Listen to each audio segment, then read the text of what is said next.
जिस तरीके से श्रीलंका में इकोनॉमिक क्राइसिस चल रहा है उसके बाद से चाइना का जो बीआरआई प्रोजेक्ट है वापस से उसके ऊपर क्वेश्चन उठने लग गए हैं और चाइना का जो डेट ट्रैप है वापस से सुर्खियों में आ गया है क्योंकि श्रीलंका के इकोनॉमिक क्राइसिस के अंदर कहीं ना कहीं चाइना के डेट ट्रैप या जो बीआरआई प्रोजेक्ट है उनका भी रोल रहा है जिसने ओवरऑल जो डेट है उसको इंक्रीज़ किया है। लेकिन इस पूरे इशू के अंदर श्रीलंका का जो क्राइसिस है यहाँ पे एक बहुत ही हाईलाइट करने वाली चीज़ सामने आ रही है, वो है मलेशिया को लेके। काफ़ी सारी रिपोर्ट्स यहाँ पे सामने आई हैं जिसमें ये क्वेश्चन किया जा रहा है कि क्या मलेशिया के अंदर इस तरह की स्थिति उत्पन्न हो सकती है जैसी आज श्रीलंका के अंदर है। Is Malaysia heading the way towards the Sri Lanka, और इसको कैसे मतलब दोनों को लिंक किया जा रहा है, ये काफ़ी देखने वाली बात है। हालांकि मलेशिया की जो इकनॉमी है काफ़ी बड़ी है, श्रीलंका से लगभग 4 गुना बड़ी है और स्ट्रेंथ भी काफ़ी ज़्यादा है। बट ओवरऑल किस बेसिस पे ये जो रिपोर्ट्स हैं कंपैरिजन यहाँ पे कर रही हैं और कैसे एक तरह से आप समझ सकते हैं खतरे की घंटी यहाँ पे मलेशिया के लिए इन रिपोर्ट्स के अंदर मेंशन की गई है। पूरे इशू को डिटेल में देखते हैं। आगे बढ़ने से पहले this is a brief introduction about me. My name is Rahul Bharadwaj. ये मेरा टेलीग्राम चैनल है जिस पे आपको पीडीएफ प्राप्त होंगे। इसके अलावा जो मेरी स्पेशल क्लासेस हैं उसके लिए आप इस लिंक पे मुझे फॉलो कर सकते हैं जहाँ पे आपको फ्री स्पेशल क्लासेस अवेलेबल होंगी। क्रैक प्रीलिम्स एमसीक्यू सीरीज आप यहाँ पे देख सकते हैं। पाथ फाइंडर को इसी तरह के अपडेट्स के लिए सब्सक्राइब करना ना भूलें। इसके अलावा इस संडे को आपका सुबह 11 बजे फ्री स्कॉलरशिप टेस्ट होगा। इसके अंदर आप पार्टिसिपेट कर सकते हैं। Use the code RBLive to unlock this test. Apart from this हर सैटरडे आपकी path finder current affair test series start हो रही है फ्री ऑफ कॉस्ट। टेस्ट के अंदर भी आप पार्टिसिपेट कर सकते हैं। देखिए, जहाँ तक दोनों कंट्रीज़ हैं, अगर इनकी शुरुआती दौर की अगर हम हिस्ट्री देखते हैं इकोनॉमिक पर्सपेक्टिव से, तो काफ़ी हद तक समानताएं दिखती है। लेकिन मलेशिया जो है काफ़ी तेज़ी से आगे निकला। और जिस तरह के यहाँ पे आज हम देखते हैं पर कैपिटा इनकम में मलेशिया 2.5 टाइम्स हैं, जीडीपी के अंदर लगभग 4 टाइम्स यहाँ पे है, 4 टाइम्स है। बट जिस तरीके के चैलेंजेस दोनों देशों के सामने रहे, जैसे मल्टी एथनिक कम्युनिटीज़ दोनों देशों के अंदर हैं, और जिस तरीके की शुरुआती दौर में रॉ मटेरियल बेस्ड इनकी इकनॉमी रही, उसको देखते हुए मलेशिया ने काफ़ी अच्छी यहाँ पे ग्रोथ की है। लेकिन एट प्रेजेंट अगर हम देखें श्रीलंका में जो इकोनॉमिक क्राइसिस चल रहा है उसके काफ़ी सारे रीजन्स हैं। उन रीजन्स के अंदर अगर एक बहुत बड़े उसकी रीज़न की यहाँ पे कॉज की बात करें तो एक रीज़न ये है कि गवर्नमेंट जो है उसका डेट इंक्रीज़ हो रहा था। लगातार सरकार के कर्जे इंक्रीज हो रहे थे और गवर्नमेंट ने स्ट्रक्चरल रिफॉर्म की बजाय यहाँ पे जो आसान रास्ता, जो बोरोइंग का उधार लेने का रास्ता है, उसको अपनाना सही समझा। और धीरे धीरे इनका जो डेट है वो इंक्रीज होता गया। डेट अनसस्टेनेबल स्थिति में आ गया, मतलब अब इतने ज़्यादा डेट हो गए हैं कि आपके लिए मैनेज करना मुश्किल है। तो यहाँ पे अगर हम देखेंगे IMF के अकॉर्डिंग इनका जो डेट टू GDP रेशो है लगभग 119% है 2021 के अंदर। IMF की रिपोर्ट है, श्रीलंका के डेट को ये यहाँ पे बता रही है। मलेशिया की अगर थोड़ा सा यहाँ पे कंपैरिजन करें तो मलेशिया का जो एक्सटर्नल डेट है, एक्सटर्नल डेट क्या होता है, किसी भी सरकार का दो तरह का कर्जा होता है। इंटरनल होता है जो वो देश के अंदर से ही कर्जा लेती है सरकार, एक्सटर्नल डेट होता है जो विदेशों से लिया जाता है। तो external that is a cause of concern. Malaysia में जो एक्सटर्नल डेट आप देखोगे ये वापस से इंक्रीज होने की तरफ बढ़ रहा है। IMF रिपोर्ट के अनुसार ये ऑलरेडी आपका 64% तक पहुंच गया है और जितना ऊपर ये जाएगा उतना खतरे की घंटी यहाँ पे है। इंडिया से अगर कंपैरिजन करोगे, इंडिया का लगभग एक्सटर्नल डेट 21% के आसपास है। यहाँ पे केवल एक्सटर्नल डेट की चर्चा हो रही है। तो इसको लेके एक तो सबसे बड़ा कंपैरिजन ये किया जा रहा है। और इसका रीज़न क्या रहा? देखिए, रीज़न ये रहा कि श्रीलंका ने जिस तरीके से उनको रिफॉर्म करने थे वो नहीं कर पाए, और फिर उन्होंने टैक्स के अंदर कटौती की। ये सब चीज़ें हमारे सामने हैं कि जिस तरीके से राजपक्ष गवर्नमेंट ने जो वैट रेट है उसको डिक्लाइन करना स्टार्ट किया। तो अगर आपका टैक्स रेवेन्यू कम होगा सरकार का, तो डेफिनेटली आपने खर्चे कम नहीं किए हैं तो आपको उधार लेना पड़ेगा। ठीक है, उधार लेना पड़ेगा। तो एक तो ये रीज़न था। और यहाँ पे अगर हम देखें तो रेवेन्यू बेस जो फिच रेटिंग, अगेन जो इंटरनेशनल रेटिंग एजेंसी है, वो यहाँ पे ये कहती है कि इनके मलेशिया के अंदर जो इश्यूज़ हैं वो हैं लो रेवेन्यू बेस। रेवेन्यू बेस इनका कम है और इनके एक्सपेंडिचर यहाँ पे ज़्यादा हैं, तो डेफिनेटली बोरोइंग की तरफ ये जाएंगे और ज़्यादा उधार लेंगे। जो हमें इस स्टैट से भी देखने को मिल रहा है कि लगातार इनकी बोरोइंग बढ़ रही है, स्पेशली एक्सटर्नल डेट, विदेशी ऋण है वो बढ़ रहा है, वो बड़ा इशू है। मलेशिया का हाई पब्लिक डेट, और यहाँ पे पॉलिटिकल अनसर्टेनिटीज़ को भी इन्होंने हाईलाइट किया है, जैसा श्रीलंका के अंदर भी काफ़ी इश्यूज रहे हैं।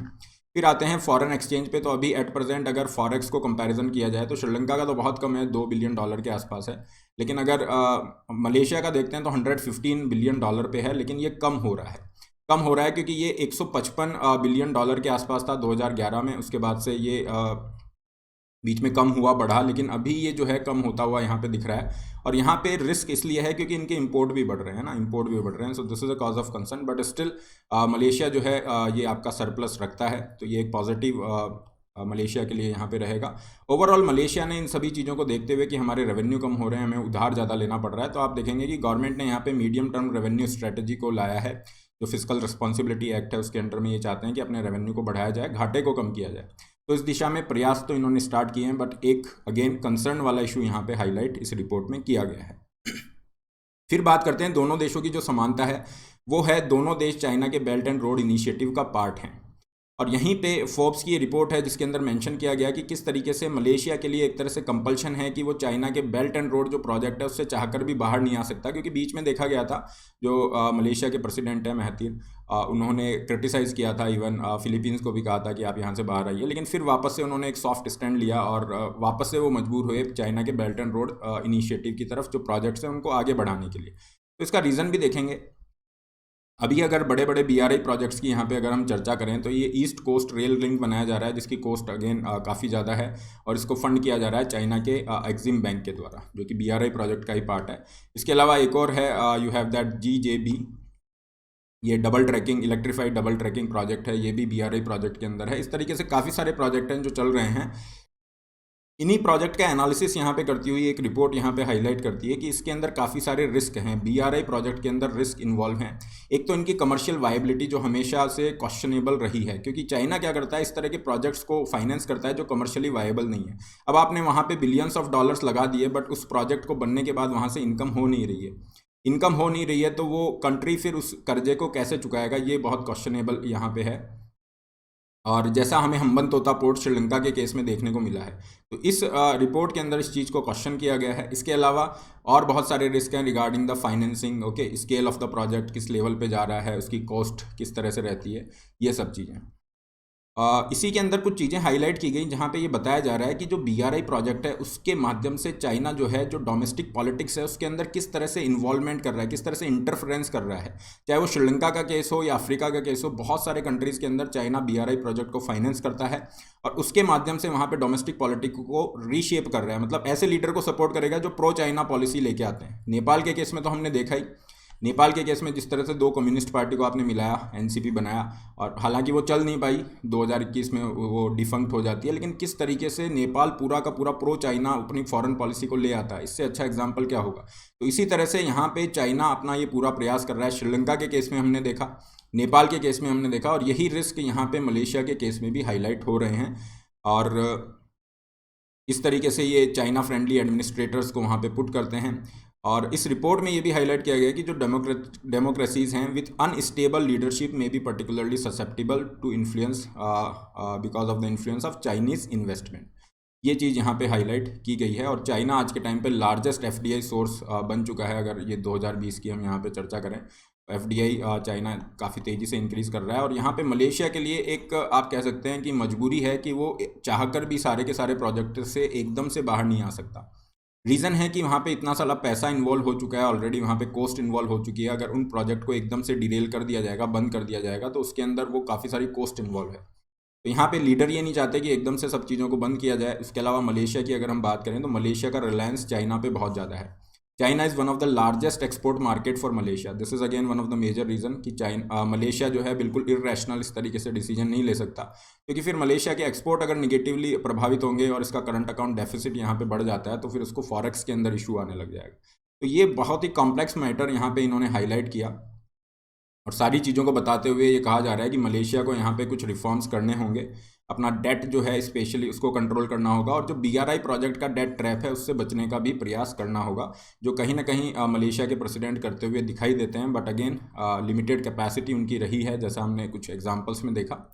ओवरऑल अगर हम देखें कंक्लूजन में यही है कि मलेशिया अभी श्रीलंका लाइक सिचुएशन में तो नहीं है, क्योंकि मलेशिया अभी काफ़ी स्ट्रॉन्ग आप मान सकते हो, 100+ बिलियन का इसका फॉरेक्स है, और करंट अकाउंट पे भी आप देखेंगे तो सरप्लस यहाँ पे है, एक्सपोर्ट भी कर रहा है। बट अगेन टूरिज्म डिपेंडेंट है, ओके। चाइना पे इसकी डिपेंडेंसी जितनी ज़्यादा बढ़ेगी उतनी ज़्यादा इसकी वल्नरेबिलिटी बढ़ेगी, और ओवरऑल जो डेट लेवल है उसको थोड़ा सा देखने की ज़रूरत है, क्योंकि डेट लेवल काफ़ी तेज़ी से इंक्रीज़ हुए हैं, कर्जा काफ़ी तेज़ी से मलेशिया पे इंक्रीज़ हुआ है। तो this is all regarding this topic. PDF of the session will be available on this Telegram channel. इसके अलावा अनअकैडमी की तरफ से first ever offline test conduct किया जा रहा है। अगर आप दिल्ली के अंदर हैं तो ओल्ड राजेंद्र नगर और मुखर्जी नगर में ये 2 सेंटर रहेंगे। 24 अप्रैल को ये ऑफलाइन टेस्ट कंडक्ट किया जाएगा। बिल्कुल यूपीएससी के पैटर्न पे होगा, जिसमें जीएस पेपर 1 9:30 बजे, सी सेट का पेपर 12:30 बजे रहेगा। इसमें आप डेफिनेटली पार्टिसिपेट कर सकते हैं। Enrolment is free of cost. Use the code RB Live to unlock this free test. जो बच्चे दिल्ली के बाहर हैं वो ऑनलाइन भी यहाँ पे अपीयर हो सकते हैं। दोनों ऑप्शन आपके पास हैं। इसके अलावा अनअकैडमी से आप जुड़ सकते हैं। 1 पॉइंट सॉल्यूशन के लिए पूरी प्रिपरेशन यहाँ पे आपकी हो जाती है। Subscription link are there in description box. अपनी नीड के अकॉर्डिंग प्लान चूज कीजिए। Put the code RB Live to get maximum discount. Similarly you can go for iconic. Iconic की फीस स्ट्रक्चर है। आइकॉनिक में आपको पर्सनल कोच, लाइव मेंटरशिप के benefit मिलते हैं। इसके अलावा केवल ऑप्शनल के लिए जा रहे हैं तो केवल ऑप्शनल की फीस है। और आई वुड रिकमेंड कि go for the combo subscription. Combo के अंदर ये रहता है कि आपके GS और ऑप्शनल दोनों इंक्लूड हो जाते हैं। इसके अलावा 0% EMI ऑप्शन भी आपको अवेलेबल है। अपकमिंग बैचेस 13 अप्रैल से आपका स्टार्ट हो चुका है, जिसमें आप सिलेबस पूरा कर सकते हैं। अनअकैडमी पे आपको प्रीलिम्स की टेस्ट सीरीज अवेलेबल कराई जाती है, जो अगेन बहुत अच्छी है। आप अपने वीक एरिया को आइडेंटिफाई कर सकते हैं। कंप्लीट सिलेबस यहाँ पे कवर कर सकते हैं। बहुत ही नॉमिनल फीस के साथ आप इसे ज्वाइन कर सकते हैं। अनअकैडमी स्टोर आपके ओपन हो चुके हैं जयपुर के अंदर, रिद्धि सिद्धि सर्किल पे आप इसे विजिट कर सकते हैं। इसके अलावा अगर आप UPSC CSE इंटरव्यू में अपीयर कर रहे हैं तो मॉक के लिए आप अनअकैडमी से जुड़ सकते हैं। This is all. Don't forget to like, share, subscribe. All the best. Have a great day.